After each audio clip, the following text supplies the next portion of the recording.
అట్టడుగు రాజకీయాల స్థాయి నుంచి భారత రాజకీయాల్లో అత్యంత ఆధిపత్య శక్తిగా ప్రయాణం. ప్రజాస్వామ్య చరిత్రలో అత్యంత అద్భుతమైన పరివర్తనలను ఒకటిగా నిలిచింది బీజేపీ. 4.5 దశాబ్దాలు పూర్తి చేసుకుంది భారతీయ జనతా పార్టీ.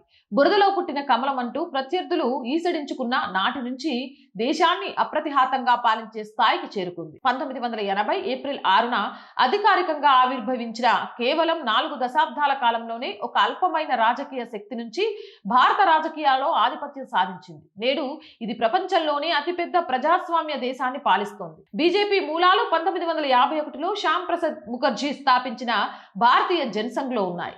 జనసంఘ్ జాతీయవాద భావజాలంతో పాతుకుపోయింది. ప్రధానమంత్రి ఇందిరాగాంధీ విధించిన ఎమర్జెన్సీ వల్ల తలెత్తిన రాజకీయ సంక్షోభం, జనసంఘ్తో సహా కాంగ్రెస్ వ్యతిరేక శక్తుల కూటమి అయిన జనతా పార్టీ 1977లో ఏర్పడటానికి దారితీసింది. అయితే జనతా పార్టీలోని సైద్ధాంతిక విభేదాలు 1980లో దాని విచ్ఛిన్నానికి దారితీశాయి. ఇది దాని మొదటి అధ్యక్షుడైన అటల్ బిహారీ వాజ్పేయి నాయకత్వంలో బీజేపీ ఆవిర్భావానికి మార్గం సుగమం చేసింది. చందుపట్ల జంగారెడ్డి, ఏకే పటేల్ వంటి నాయకులు తొలి మార్గదర్శకులుగా ఆవిర్భవించి జాతీయ రాజకీయ రంగంలో పార్టీ తన స్థానాన్ని పదిలపరుచుకోవడానికి సహాయపడ్డారు. 1980ల చివరి బీజేపీకి ఒక కీలక మలుపుగా నిలిచింది. 1989 సార్వత్రిక ఎన్నికలలో పార్టీ తన సీట్ల సంఖ్యను 85కి పెంచుకొని ఒక గంభీరమైన జాతీయ పోటీదారిగా తన ఆవిర్భావాన్ని చాటుకుంది. 1991 నాటికి అది ఒక ప్రధాన రాజకీయ శక్తిగా తనను తాను పటిష్టంగా స్థాపించుకుంది.